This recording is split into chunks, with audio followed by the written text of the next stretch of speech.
Hey YouTube, welcome to the live stream, and I'm about to address something I'm going to assume most all of you agree with and do not have a problem with, and you'll comply with this, and this makes sense to most of you.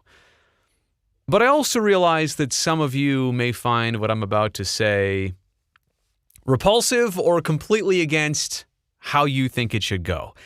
So let me just start out like this. You see the topic. A fan code of conduct. Here in 2021, as the world starts getting back to normal again and more people are at live sporting events and they haven't been for a while, is this the prime opportunity to introduce a universal fan code of conduct from coast to coast across North America? I'm here to say I think this might be a pretty good idea. Now, I'm not going to define this. I'm not going to spell out a code of conduct for you here in this video. That's just, I guess I didn't do that much research or preparation. But I am here to tell you that overall, I think the idea is good based on a rash of things that we've seen in the last couple weeks and months, and really in the last handful of years, even pre-pandemic. Because there is so much gray area right now of what people do at sporting events, and whether it's fan on fan, fan versus player, player versus fan. I mean, we've seen some things that are kind of regrettable. This is a Cardinals-White Sox game. Usually Chicago and St. Louis, they're just geographical rivals, even if it's the Cubs or if it's the White Sox and Cardinals. But this looks like all White Sox fans. So again, I'm not here to say what it is about what you can or can't say to the opponent players or their fans. I'm just here to say like general rules. There's so much gray area right now.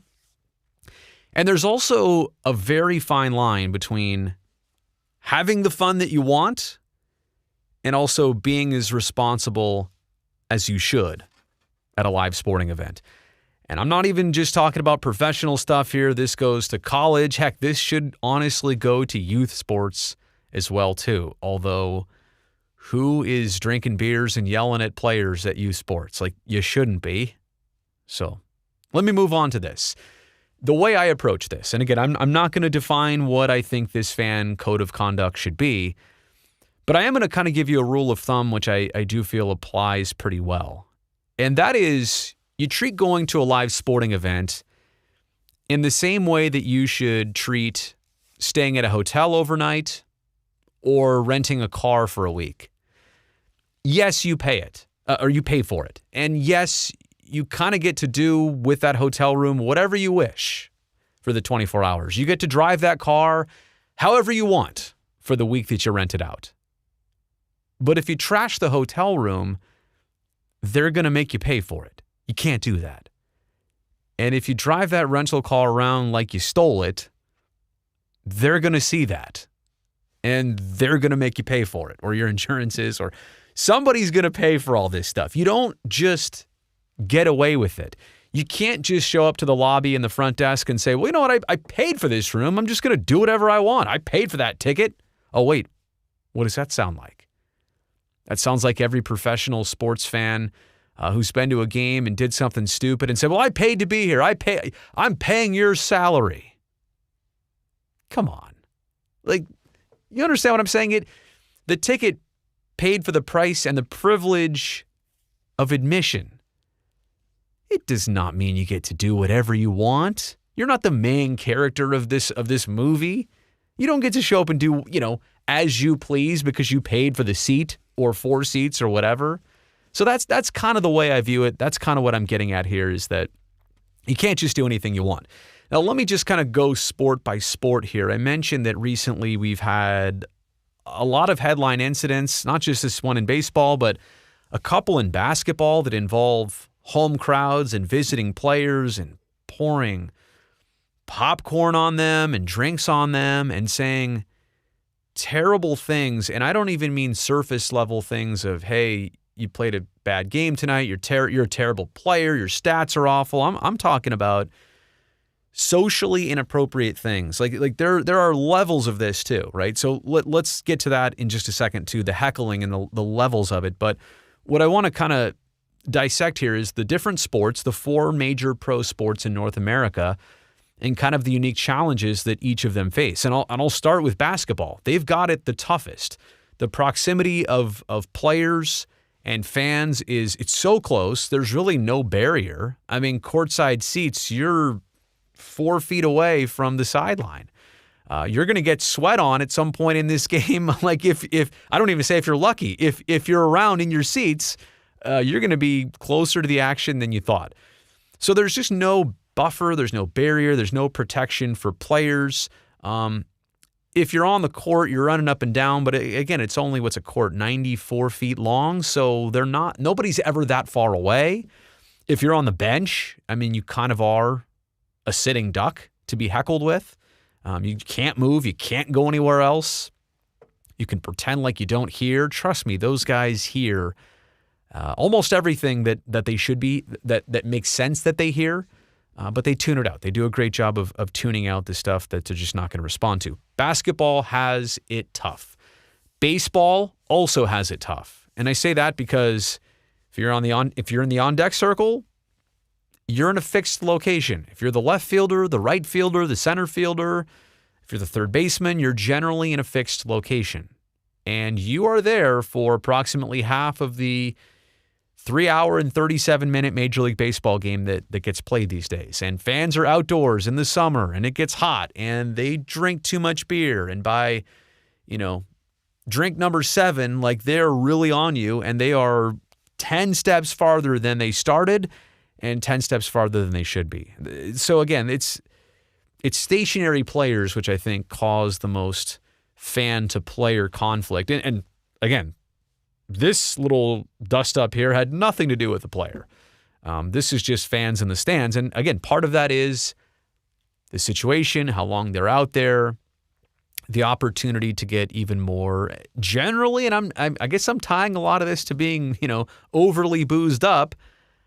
Maybe some of these people are sober as a gopher too, but it's just how you act, right? It doesn't matter what you've done to yourself. It's how you're acting that you ultimately need to be a little bit responsible for. The last two are also interesting. The NFL has the least maybe of problems here in terms of player/fan interactions because there's a sideline between the fans and the players in the game. Players with helmets on, they can't hear completely anyway everything that gets said. They're also protected from popcorn and soda and whatever else gets thrown their way with a helmet and pads. So in football, I feel like it's more fan-on-fan mischief. And maybe that's because there's only one game a week. Those places are usually packed. They've been tailgating beforehand. Again, that's what the NFL deals with, I think, mostly is fan-on-fan stuff, and college football too.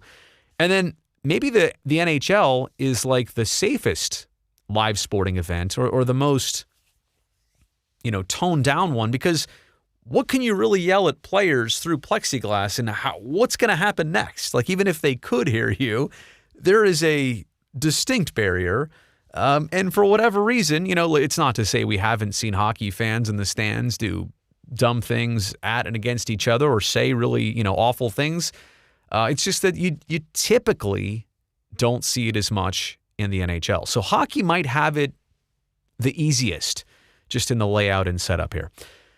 I've talked about heckling, and I want to get into that. And this video is not going to be, I think we're 8 minutes in already. It's not going to be a whole lot longer. Heckling is okay with me. I don't want to make this video and come across as like rules, can't do anything, can't have any fun, can't say what you want. No, I actually enjoy heckling. But what I enjoy as heckling is usually comical, it's thoughtful, hurtful. There's a fine line there, because something you say that's funny to everybody might be hurtful to somebody, but generally it's usually dealing with a professional aspect of their life. So that's kind of where I get into the whole how far can you heckle. A lot of gray area here. That's what I'm suggesting is kind of more of a black and white code of conduct. But heckling, I don't want to take that away. It can be crafty. There are some things that can be shouted aloud which add to the experience. They add to the value. They add to the conversation that everybody kind of gets to hear. But again, we talked about levels of this before. Being crafty, being thoughtful, it usually doesn't also associate with being profane or belligerent or beside yourself or, again, socially inappropriate, politically inappropriate, dealing with, crossing the personal life line with these players. There are just so many ways that you can overstep that line. And so, again, surface level stuff, if it's funny, if it brings a laugh, maybe even informative, that's fine. I don't want to take that away. I really don't. I want to make sure that there is room for all of that. And I'm also saying a little bit of this stuff now as a parent too. And some of you out there can relate to this as well.